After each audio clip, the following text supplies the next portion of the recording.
Assalamualaikum warahmatullahi wabarakatuh. Selamat datang di kelas Google Classroom. Perkenalkan, kami dari Ikatan Apoteker Indonesia cabang Hulu Sungai Tengah ingin mengajak ngobrol santai ataupun kita chattingan santai dalam rangka memperingati Hari Farmasi Dunia pada tanggal 25 September. Di sini kami akan memaparkan tentang cermati menyikapi informasi dan peredaran obat secara online. Perkenalkan, nama saya Apoteker Danu. Yang pertama ingin mengenalkan apa itu apoteker. Tujuan dari profesi apoteker itu seperti apa? Apoteker merupakan salah satu profesi yang sangat berperan penting dalam pengobatan pasien, terutama dalam keberhasilan terapi farmakologinya. Teman-teman juga pasti mengenal tugas profesi apoteker itu di apotik, di mana dia bisa menjelaskan tentang kandungan-kandungan obat. Terus, apakah profesi apoteker itu kerjanya hanya di apotik atau di pelayanan obat? Tentu saja tidak. Banyak pekerjaan farmasi lain yang salah satunya adalah pharmapreneur. Pharmapreneur ini bisa kita jabarkan kayak untuk mengenalkan apa itu sediaan farmasi. Banyak juga sekarang beauty blogger menjelaskan itu kosmetik. Nah, umumnya kan itu masyarakat umum ya, bukan dari profesi apoteker. Jadi itu salah satu keuntungan dari profesi apoteker, juga bisa menjelaskan sediaan dari farmasi itu sendiri. Selanjutnya adalah industri farmasi. Industri farmasi sendiri juga banyak, entah itu tentang industri obat, kosmetik, jamu, dan alat kesehatan. Pedagang besar farmasi juga didasarkan dari profesi apoteker yang bisa bertugas di pengemasan, pendistribusian, dan penyimpanannya bagaimana. Selanjutnya, tugas profesi juga bisa ada di ASN, misalnya itu ada di Kementerian Republik Indonesia, terus ada BPOM salah satunya, dan Dinas Kesehatan juga bisa. Terus masuk di TNI dan Polri juga bisa. Kita bisa sebagai forensik, peneliti bagaimana suatu, misalkan ada mayat, keracunan, itu bisa kita teliti dari profesi apoteker. Selanjutnya, untuk apotek, rumah sakit, puskesmas, klinik ini kan tugas profesi secara umum. Itu adalah suatu tugas penting juga sebagai profesi apoteker, di mana kita bisa, istilahnya adalah menyelamatkan suatu pasien. Jadi kita kenali obat yang digunakan pasien itu seperti apa, sampai ke efek sampingnya. Teman-teman sendiri kan dari SMK Farmasi ya, basisnya pun dari farmasi. Jadi teman-teman juga pasti sudah tahu apa itu efek samping yang sampai merugikan pasien itu sendiri. Maka dari itu, tugas dari farmasi itu sangat penting untuk menghindari hal itu terjadi. Jadi tugas dari profesi apoteker itu sangat banyak, tidak hanya untuk tentang resep melulu. Nah, berikut contoh dari tugas profesi apoteker dalam industri farmasi. Dari awalnya kita meneliti senyawa kimia yang diduga dapat menciptakan suatu obat, sampai ke penelitian, sampai ke uji klinis, itu tugasnya adalah seorang profesi apoteker, sampai ke pengemasan obat, sampai obat itu sendiri dikonsumsi oleh masyarakat. Itu sangkut pautnya adalah tugas dari profesi apoteker. Sekian mungkin dari saya untuk perkenalan profesi apoteker itu sendiri. Selanjutnya akan dilanjutkan oleh teman saya, Apoteker Nur Hayati, dalam materi Dagus Ibu. Terima kasih kepada Apoteker Danu yang telah mempersilahkan saya untuk melanjutkan materi. Di sini saya ingin melanjutkan materi tentang Dagus Ibu. Sekarang adalah zamannya generasi milenial, di mana generasi milenial ini adalah generasi yang aktif, cerdas, dan berpengaruh di lingkungannya. Sebagai generasi milenial, mari kita ikut serta dan mengkampanyekan penggunaan obat dengan benar, yaitu melalui Dagus Ibu. Apa itu Dagus Ibu? Dagus Ibu adalah dapatkan, gunakan, simpan, buang obat dengan benar. Yang pertama tadi adalah dapatkan obat dengan benar. Di mana kita harus mendapatkan obat dengan benar? Sebelum kita mengetahui tempat mendapatkan obat dengan benar, kita harus tahu apakah ini termasuk obat apa. Misalnya, yang warna hijau itu adalah termasuk obat bebas. Yang biru itu adalah obat bebas terbatas. Terus yang kayak gambar pohon itu adalah jamu. Terus yang satunya yang ada kayak gambar bintang itu adalah obat herba tersandar. Dan yang ketiga adalah yang kayak bintang tapi banyak, itu adalah fitofarmaka. Dimana kita harus mendapatkan itu semua. Kalau obat bebas terbatas, jamu, sama obat herba tersandar yang disingkat atau OHT dan fitofarmaka bisa kita dapatkan di toko obat berizin. Tapi kalau obat dengan resep dokter yang lambangnya dengan K, berarti itu adalah obat keras, dan lambang seperti panah itu ada narkotik, itu harus didapatkan di apotik, rumah sakit, dan puskesmas. Jadi untuk mendapatkan obat kita harus tahu tempatnya, apakah di apotik, rumah sakit, puskesmas, atau toko obat berizin. Bagaimana jika mendapat obat online? Sekarang banyak orang melakukan pembelian melalui internet. Begitu banyak karena dinilai begitu murah dan juga bisa dibeli di rumah tanpa harus berjalan. Jadi kalau kita mau beli obat online, pastikan obat yang akan memiliki obat izin edar serta memenuhi persyaratan cara pembuatan dan distribusi obat yang baik. Seharusnya yang untuk membeli obat itu harus beli di apotik yang menggunakan sistem elektronik atau apotiknya ada atau nyata mempunyai layanan online. Jadi jangan sembarangan untuk membeli obat. Apalagi kita tidak tahu obat itu berasal dari mana, apotik ataukah yang lainnya. Jangan juga membeli obat di minimarket, place umum, media sosial, web atau situs yang tidak jelas. Karena obat itu harus memiliki obat izin edar. Kalau kita beli di supermarket atau obat market atau media sosial itu belum tentu menggunakan izin edar. Kalau kita mau membeli obat online, pastikan selalu transaksi online bisa dilayani atau konsultasi dengan apotekernya. Setelah obat datang, misalnya kita mau membeli obat online juga.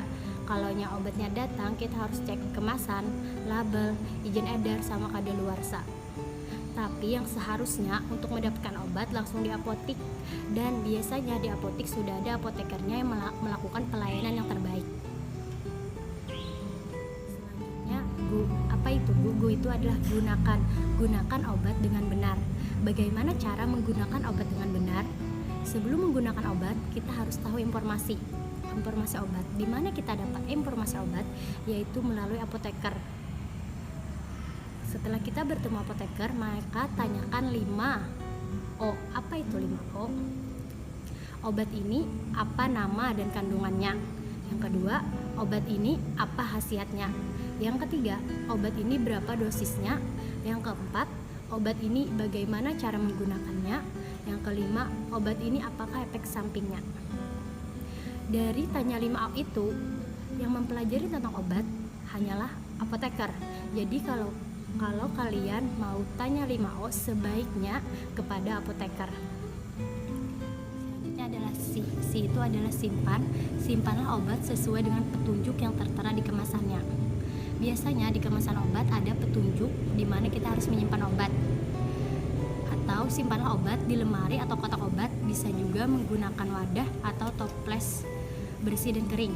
Ini misalnya di kemasan tertera simpan obat pada suhu kamar, maka bisa disimpan di lemari atau kotak obat, atau juga bisa menggunakan toples yang bersih dan kering.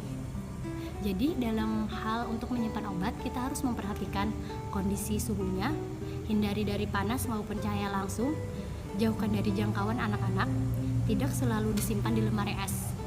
Misalnya kayak suppositoria itu tidak boleh disimpan di suhu kamar karena dia bisa meleleh. Jadi untuk suppositoria disimpan di dalam lemari es. Misalnya kayak obat yang familiar seperti paracetamol yang tablet biasanya disimpan pada suhu kamar. Suhu kamar itu adalah 25-30 derajat, yang pasti terhindar dari matahari langsung. Untuk materi selanjutnya akan dijelaskan oleh teman saya, Apoteker Faisal. Terima kasih kepada Apoteker Nurhayati. Baiklah, di sini saya akan langsung menjelaskan kelanjutan dari materi dagu sibu, yaitu bu gian terakhir yang artinya adalah buang. sebelum kita masuk ke materi, kita harus mengetahui terlebih dahulu jenis-jenis obat yang kita beli. Misalkan kita membeli tablet atau sirup ataupun dalam bentuk salep. Nah, untuk dalam bentuk sediaan tablet, yang pertama kita harus robek atau buka kemasannya, kemudian kemasannya kita hancurkan. Menghancurkannya yaitu dengan cara bisa dipotong menggunakan gunting, kemudian keluarkan isinya yang berbentuk tablet tadi. Tabletnya kemudian bisa kita gerus. Untuk bentuk tablet ini sebenarnya ada dua cara untuk memusnahkannya. Yang pertama, kita gerus, kemudian kita larutkan dengan air. Dirasa sudah homogen, airnya kemudian kita buang atau kita buang di pembuangan wastafel, misalkan ke saluran pembuangan, atau bisa kita timbun di dalam tanah. Nah, untuk yang kedua, tablet yang sudah dihancurkan bisa langsung kita timbun ke dalam tanah yang sebelumnya sudah kita buat lubang di dalam tanah, yaitu langsung dikubur kira-kira kedalamannya 15-20 cm. Untuk sediaan yang kedua, misalkan sirup. Untuk sirup, botolnya bisa kita hancurkan dulu, kemudian untuk botolnya kita sebaiknya dikemas ya, supaya aman untuk dibuang ke tempat sampah, supaya nanti misalkan ada petugas kebersihannya, yaitu terhindar dari luka kaca belingnya. Kemudian untuk sirupnya bisa langsung kita encerkan dengan menggunakan air, lalu kita buang ke sirkulasi pembuangan seperti wastafel. Nah, kemudian untuk salep atau pasta atau krim, kita buka juga dari bungkusnya, kemudian bungkusnya kita robek atau kita hancurkan. Untuk bungkusnya bisa kita buang langsung ke tempat sampah. Untuk sediaannya kita bungkus menggunakan mungkin plastik clip atau ada yang bisa kita gunakan, langsung kita buang ke tempat sampah seperti itu. Untuk materi dagu sibuk sepertinya sudah cukup. Mungkin nanti untuk adik-adik yang mau ditanyakan nanti bisa tulis di komen. Baiklah, untuk yang selanjutnya kita masuk ke materi dengan tema bagaimana cara kita menyikapi informasi atau berita-berita yang beredar di media online. Kita tahu sekarang zamannya elektronik yang begitu pesat, kemudahan mengakses informasi di berbagai media harus memunculkan sikap kehati-hatian agar terhindar dari hoax. Kenali sumber informasi. Nah, bagaimana sih caranya mengenali sumber informasi? Di sini ada dua. Yang pertama, sumber ilmiah. Sumber ilmiah itu adalah merujuk pada bukti-bukti ilmiah seperti penelitian. Kemudian yang kedua adalah populer. Yang kedua ini tidak merujuk pada bukti ilmiah. Yang pertama yaitu bukti ilmiah. Di sini terbagi tiga. Yang pertama, informasi primer, di mana informasi primer ini adalah penelitian asli yang dipublikasikan dalam jurnal ilmiah. Kayak misalkan penelitinya langsung mendokumentasikannya di dalam jurnal ilmiah dan dipublikasikan lewat webnya mungkin, atau di media sosial juga bisa, asal sumbernya dari peneliti itu langsung. Kemudian informasi sekunder. Kalau informasi sekunder ini dipublikasikan oleh pihak kedua, biasanya pihak kedua ini hanya mencantumkan inti dari penelitian yang sudah dilakukan oleh pihak pertama. seperti abstrak ataupun hasil dari penelitian yang dilakukan oleh pihak pertama. Yang ketiga yaitu informasi tersier. Yang ketiga ini merupakan buku referensi berisi informasi umum, padat dan mudah dibaca.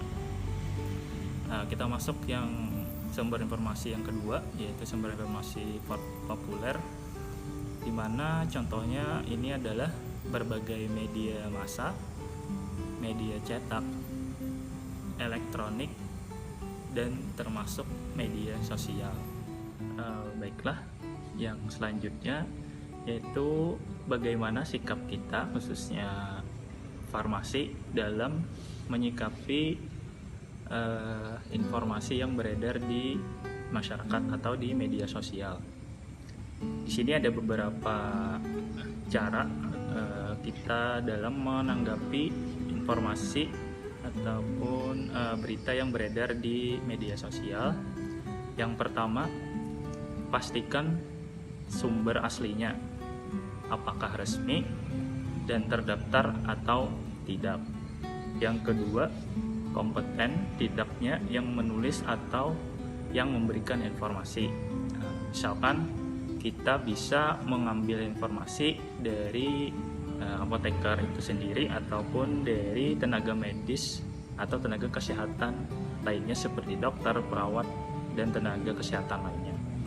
Yang ketiga, informasi obat atau kesehatan pastikan dari tenaga medis. Nah, yang ketiga ini tadi sama informasinya, yaitu harus dari orang ahlinya langsung seperti apoteker, dokter, perawat, dan tenaga kesehatan lainnya, ataupun web yang disediakan oleh pemerintah seperti Kemenkes atau BPOM. Yang keempat, jika terdapat keraguan informasi, khususnya demikian materi dan penjelasan yang bisa kami paparkan. Salah dan hilapnya mohon dimaafkan. Wassalamualaikum warahmatullahi wabarakatuh. Kami dari Ikatan Apoteker Indonesia Cabang Hulu Sungai Tengah mengucapkan Selamat Hari Farmasi Dunia. Tanya obat, tanya apoteker.